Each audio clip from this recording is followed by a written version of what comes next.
در این ویدیو داستان 3 کلیک ساده در اینستاگرام رو بررسی میکنیم که هر کدوم به یه فاجعه واقعی ختم شد.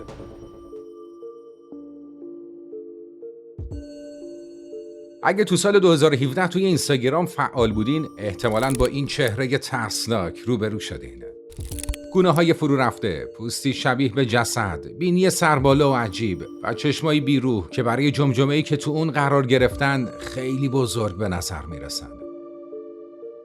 این چهره متعلق به فاطمه خویشوند 19 ساله بوده. یه بلاگر ایرانی که با نام مستعار سحر تبر شروع به فعالیت کرده. محتوای اون در اوایل غیر عادی نبوده و بیشتر شامل سلفی ها و عکس های جذاب می شده. اما به مرور زمان تغییرات عجیب در ظاهرش پیدا شده و کم کم اوضاع تغییر کرده. ظاهرا این زن جوان شیفته تغییرات شدید در بدن و صورتش شده بوده. با هر سری عکس جدید چهرهش زاویه دارتر و غیر عادی تر می شده. تا پایان همون سال بیشتر شبیه شخصیت فیلم‌های تیم برتون شده بود تا یه آدم معمولی. و این دقیقاً همون چیزی بود که خودش می‌خواسته. یعنی همه چیز داشت طبق نقشه پیش می‌رفته. فاطمه علاقه شدیدی داشت که شبیه شخصیت محبوبش عروس مرده بشه و برای رسیدن به این هدف جراحی‌های زیبایی متعددی انجام داده بوده. حالا شاید فکر کنین که وحشت این مطلب مربوط به دگرگونی فاطمه است. اما واقعیت اینه که تمام زندگی اون تو اینستاگرام فقط یه ظاهرسازی بوده. همونطور که بعداً اعتراف کرد، اون از گریم، فیلتر گوشی و فتوشاپ برای تغییر چهره خودش استفاده کرده بوده. برای فاطمه خویشوند، سحر فقط یه شخصیت خیالی بوده. راهی خلاقانه برای جذب فالوور. صحنه اینستاگرام اون در اوج فعالیتش به 486,000 فالوور رسید. این برای فاطمه یعنی موفقیت. رسانه‌های زرد شروع به انتشار داستان‌هایی درباره اون کردن و مدعی شدن بیش از 50 عمل جراحی انجام داده. تو غرب هم رسانه‌ها اون رو به نام زامبی آنجلینا جولی معرفی کردن. لقبی که باعث شد توجه بیشتری به سمتش جلب بشه. پست‌های اون پر از کامنت، اتهام و شیفتگی بیمارگونه بوده و این برای دولت ایران اصلاً خوشایند نبوده. اون زمان اینستاگرام تنها شبکه اجتماعی فعال تو ایران بوده. آخرین سنگری که مردم میتونستن تو اون با آزادی نسبی نظرات خودشون رو بیان کنن و حکومت نمیخواست دخترای جوان چنین فضایی داشته باشن. متاسفانه فاطمه برای دولت ایران یه مشکل بوده و رفتارهای اون به شدت کنترل میشد. در 5 اکتبر سال 2019 حساب اینستاگرام فاطمه یه دفعه‌ای ناپدید شد. هوادارای اون با کمال تعجب متوجه شدند که اون در تهران به اتهام کفرگویی و توهین به مقدسات، تحریک به خشونت، کسب درآمد غیرقانونی، نقض قوانین پوشش ملی و تشویق جوانها به فساد دستگیر شده. یه مقام قضایی به خبرگزاری تسنیم گفته بود ابتذال و ترویج ناهنجاری‌های اون تهدیدی برای اخلاق عمومیه. 3 روز بعد صحرا افشاریان، سارا شریعت مداری، نیلوفر مطیعی و چند بلاگر دیگه هم دستگیر شدند. اگرچه هیچ کدوم اقدامی علیه حکومت نکرده بودن، اما صرفاً شخصیت‌های آنلاینشون کافی بود تا چکش سرکوب رو سرشون فرود بیاد. در 22 اکتبر همون سال 23 برنامه‌ای پخش کرد که فاطمه در اون با چهره محو شده ظاهر شده. اون رو معرفی کردن و گفتن که از اختلال شخصیتی و روانی رنج میبره. حتی به طلاق والدینش هم اشاره کردند تا بگن خانواده‌های از هم پاشیده فرزندای شکسته میسازن. فاطمه تو شرایط آشکار و تحت فشار اعتراف کرد که شبکه‌های اجتماعی زندگیش رو نابود کردن و از شهرت طلبی پشیمونه. در دسامبر سال 2020 دادگاه اون رو به 10 سال زندان محکوم کرد. این حکم سنگین برای یه جوون 19 ساله موجی از واکنش‌های بین‌المللی رو به همراه داشته. فعالای حقوق بشر در سراسر جهان این حکم رو ناعادلانه دونستن. شخصیت‌هایی مثل مسیح علی نژاد کمپین‌های گسترده‌ای رو تو شبکه‌های اجتماعی برای آزادی اون به راه انداختن و از دولت ایران خواستن که به این حکم سنگین اعتراض کنه. در زندان به کرونا مبتلا شد و تا آستانه مرگ پیش رفته. وکلای اون التماس کردند که موقتاً آزاد بشه تا بتونه مراقبت‌های پزشکی مناسبی دریافت کنه. اما درخواست وکلاش برای مرخصی درمانی رد شد.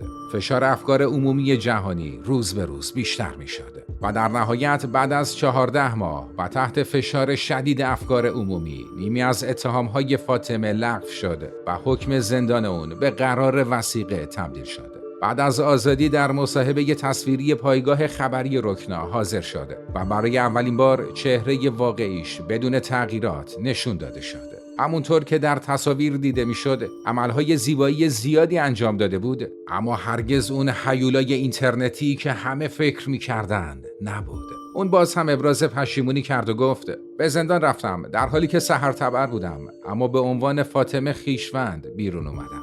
خواستم که تغییر کنم واقعا، چون راهم اشتباه بود. اون شهرت طلبیش رو به بیماری روانی نسبت داد و قاضی رو فردی رحیم معرفی کرده. بعد گفت که از دنبال کردن شهرت پشیمونه و میخواد زندگی آروم و بی‌حاشیه‌ای رو به دور از شبکه‌های اجتماعی داشته باشه.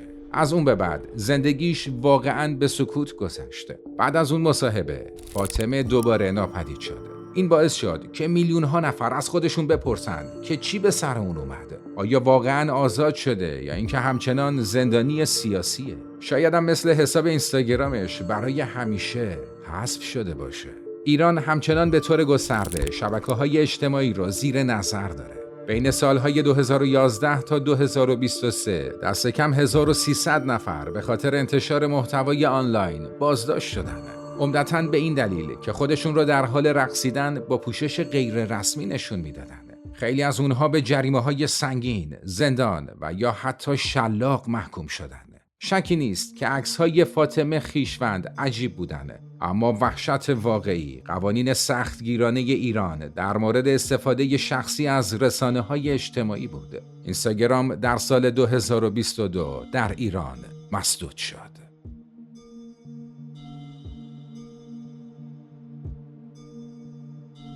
همزادها افرادی هستند که به شکل غیرعادی شبیه همدیگن. از دیرباز تو افسانه ها حضور داشتن. در خرافات گفته میشه که دیدن همزاد نشونه بدبختی و یا حتی مرگه. اما تو دنیای واقعی با جمعیت 8 میلیاردی زمین طبیعیه که بعضی‌ها شباهت عجیبی به هم داشته باشن.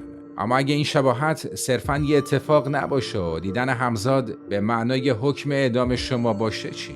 در 16 آگوست سال 2022 شرابان کی، یه زن آلمانی عراقی 23 ساله، از خونش در مونیخ بیرون رفت تا با همسر سابقش ملاقات کنه. اونها ازدواجی مشکل دار داشتن و قرار بود برای حل اختلافاتشون با هم صحبت کنن. شب که شد اون به خونه برنگشته. تماس‌ها و پیام‌ها بی جواب مونده. خانواده‌اش نگران شدن و به دنبالش گشتن. در شهر اینگولشتات، جایی که قرار بود شوهر سابقش رو ببینه، خانواده‌اش متوجه صحنه‌ای ترسناک شدن. خودروی مرسدس سیاه رنگ شرابان کنار جنگل به طرز عجیبی پارک شده بود. روی در ماشین لکه‌های تیره‌ای از خون به چشم می‌خورد. پلیس‌ها وقتی وارد خودرو شدن، جسدی غرق در خون تو صندلی عقب پیدا کردند. بیش از 50 ضربه چاقو به گردن، سینه و صورت اون وارد شده بود. صورتش به طرز وحشیانه‌ای تخریب شده بود. انگار قاتل می‌خواسته نه تنها زندگیش، بلکه هویتش رو هم نابود کنه.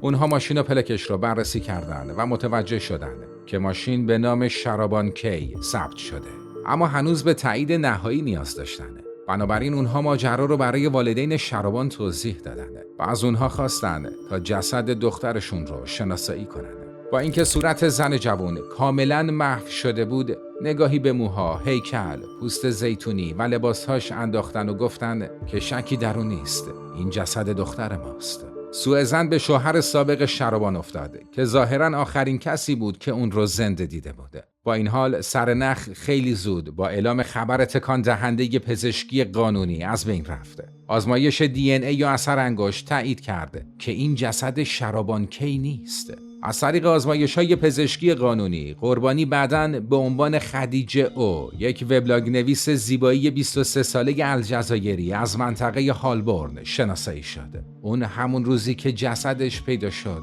ناپدید شده بود. شباهت بین شرابان و خدیجه حیرت آور بوده. هر دو همسن، موهای بلند تیره، پوست و استایل مشابه، آرایش و حتی فرم صورت یکسان داشتند. مقام‌ها گزارش‌هایی دریافت کردند مبنی بر اینکه شرابان در حال رانندگی در اطراف انگلیس دیده شده و ورودش به یک پیتزا فروشی تایید شده بود.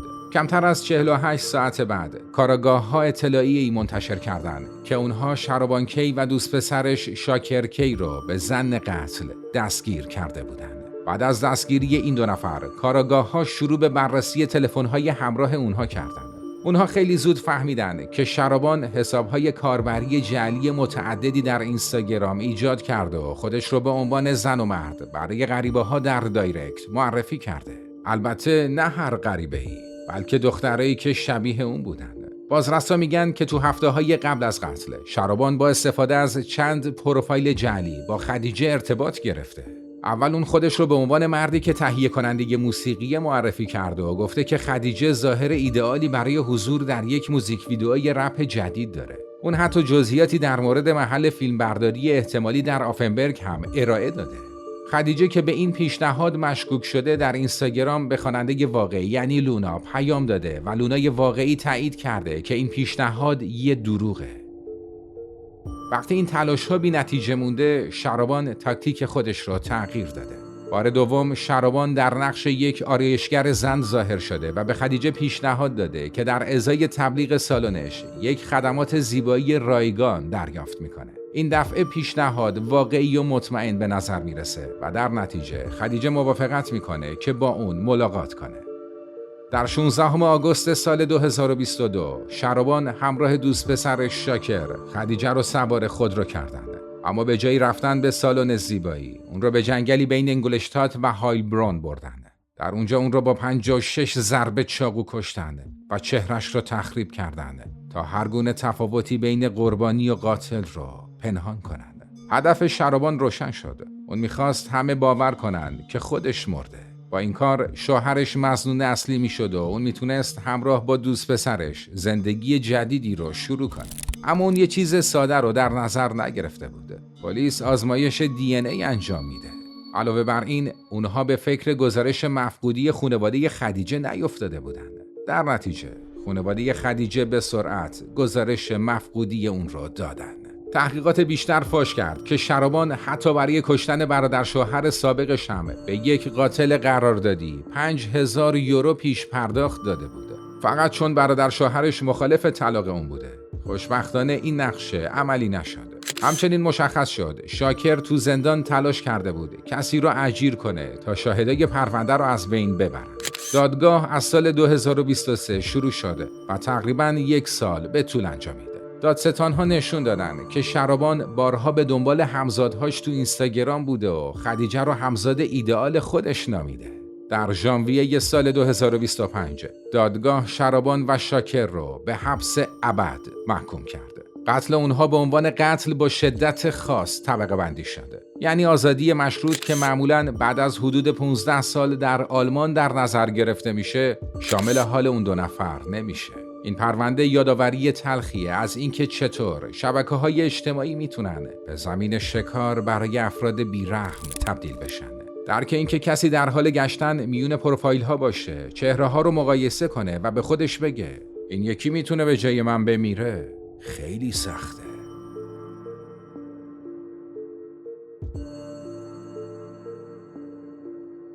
در بعد از ظهر 22 ژوئیه سال 2024 آملیا هربای 14 ساله همراه مادرش برای خرید بیرون رفته بود که تماسی از دوست 15 سالش ملیک دریافت کرده. ملیک اون رو به یک مهمونی شبانه در شهر کوچیک لاندسکرونا در منطقه اسکانه سوئد دعوت کرده. این مهمونی توسط دختری برگزار می شد که آملیا هرگز اون رو ندیده بوده. اما ملیک اطمینان داد که دختر دیگه‌ای به نام رافائلا 13 ساله هم حضور داره. این 3 نفر در گذشته در یک مرکز نگهداری کودکان به نام SIS هاسلر با هم آشنا شده بودند. اگرچه اون زمان اختلافایی داشتن، اما بعد از ترک مرکز با هم در تماس مونده و نزدیک شده بودند. آملیا در دوران پرورشگاه به دلیل روحیه نرم و مهربونش قربانی آزار دیگران میشد و به همین خاطر دوستای کمی داشته. بنابراین نمیخواست دوستای اندکی که براش باقی مونده بودن رو ناامید کنه.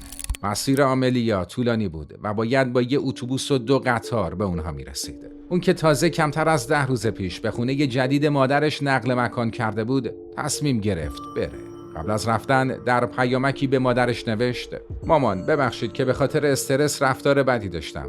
دوستت دارم. تو همه چیز منی. اون همراه پیام ویدئویی از خودش در قطار فرستاد که در اون آرایش و ناخن‌های مصنوعیش رو نشون میداد. مادرش اون ویدئو رو در استوری اینستاگرامش با کپشن دختر زیبای من در راه اولین مهمانی شبانه‌اش منتشر کرده. این آخرین پیامی بود که مادر از دخترش دریافت کرده. آملیا دیگه هرگز به خونه برنگشت. فردای اون روز جسد آملیا در منطقه‌ای صنعتی نزدیک یک مسیر پیاده روی در حالی که تا حدودی توسط شاخه‌ها پنهان شده بود پیدا شد. اون 32 ضربه چاقو خورده بود، بیشتر به ناحیه شکم و پاها. دست و پاهاش با چسب نواری بسته شده بود و دور گردنش یه بند پیچیده بودن. خیلی زود مشخص شد عاملان قتل همون دوستاش، یعنی ملیک و رافائلا بودن. اونها در یک گروه چت خصوصی درباره نقشه قتل صحبت کرده و حتی ویدیوهایی از لحظات حمله ضبط و منتشر کرده بودند. در این فیلم ها دیده می شد که با چاقو آملیا رو تهدید می کنند در حالی که اون التماس می کنه. پلیس بلافاصله هر دو دختر رو دستگیر کرده. اول منکر شدند، اما زیر بازجویی ها حقیقت فاش شد. طبق گزارش ملیک آملیا رو با این دروغ به محل جنایت کشوند که پسری که اون دوست داشته اونجا منتظرشه. وقتی به نقطه تعیین شده رسیدن، ملیک 2 بار سرفه میکنه. این علامت از پیش تعیین شده برای رافائلا بود تا از مخفیگاهش بیرون بیاد. رافائلا نقابی دستساز به صورتش داشته، اما آملیا اون رو شناخت و با خوشحالی برای در آغوش گرفتن دوستش جلو رفته. در عوض رافائلا با مشت به صورتش زده. بعد هر دو دختر اون رو روی زمین انداختن. دست و پاهاش رو با چسب بستن و نوبتی با چاقو به اون حمله کردن. رافائلا اعتراف کرد که ضربه مرگبار رو خودش زده. بعد از قتل وسایل آملیا رو به دریا انداختن. حتی صبح روز بعد رافائلا 12 بار به گوشی آملیا زنگ زد و ساعت 7 صبح براش یه پیامک فرستاد با این متن: آروم بخواب عزیزم، دوستت دارم. من خیلی بهت افتخار میکنم. انگیزه این کارش مشخص نیست. اول تلاش کردن قتل رو برنامه ریزی نشده جلوه بدن و گفتن فقط قصد ترسوندنش رو داشتن، اما شواهد خلافش رو نشون داده. اونها همون روز از یک فروشگاه ارزون چاقو و چسب نواری دزدیده بودن و حتی قبل از دیدار با آملیا فیلمی از صحنه بریدن گلوی یک نفر رو تماشا کرده بودن. دادگاه در اسناد رسمی اعلام کرد انگیزه اصلی انتقام بوده. زمانی که آملیا در پرورشگاه بود، یک بار درباره برادر رافائلا حرفی زده بود که رافائلا اون رو توهین تلقی کرده بود و از اون زمان تو دلش کینه داشته. وقتی از رافائلا پرسیدن که آیا احساس پشیمونی داری، با سردی گفت گاهی فکر میکنم باید پشیمون باشم، اما بیشتر وقتها اینطور نیست. ملیک هم مدعی شد که از ترس رافائلا مجبور به همکاری شده بوده، اما پیام‌های بین اون دو نشون میداد که اون هم با علم و اختیار کامل شریک جرم بوده. ارزیابی‌های روانشناختی نشون داده ملیک شخصیتی منفعل و دنبال رو داره و رافائلا غالب و مسلط، اما هیچ کدوم دچار بیماری روانی نبودن. در دادگاه ملیک اتهام قتل رو رد کرده، اما به ضرب و شتم شدید و سرقت کیف آملیا اعتراف کرده. رافائلا هم با لینک ویدئویی در دادگاه حاضر شد و قتل رو انکار کرده، اما دادستان اعلام کرد که هر دو دختر برنامه ریزی شده آملیا رو کشتند. در فوریه سال 2025 حکم صادر شد. ملیک 2 سال و 2 ماه بازداشت در مرکز اصلاح نوجوانان. رافائلا به دلیل سن پایین مجازاتی دریافت نکرد. این احکام بحث گسترده‌ای در سوئد به راه انداخته، چون سیستم قضایی برای جنایات خشن توسط نوجوانان مجازات‌های محدودی در نظر می‌گیره. آنا مادر آملیا بعدها گفت حتی اجازه نداشت جسد دخترش رو ببینه. اون آملیا رو دختری مهربون و فداکار توصیف کرد و گفت دخترم فرشته‌ای بود که همیشه از همه دفاع می‌کرد. شاید این دنیا برای وجود اون آماده نبود. وقتی ویدیوهای قتل توسط افراد ناشناس در اینترنت پخش شد، افراد بیمار بارها اون رو برای مادرش فرستادن تا اون رو آزار بدن. این پرونده سوئد رو شوکه کرده، نه فقط به خاطر خشونت وحشیانه جنایت، بلکه به خاطر سن بسیار پایین قاتلا. این قتل کار غریبه‌های خطرناک یا جنایتکارای حرفه‌ای نبوده، بلکه خیانتی بود از طرف همون کودکایی که آملیا بیشترین اعتماد رو به اونها داشته و متاسفانه چیزی که باید یک شب خاطر انگیز باشه به آخرین شب زندگیش تبدیل شده. پیشنهاد میکنم ویدئوی پرونده قتل جسیکا هیرینگا رو که روی صحنه میبینین از دست ندین. از اینکه با لایک و سابسکرایبتون از ما حمایت میکنید ممنونم. با دانش سیاه همراه باشید.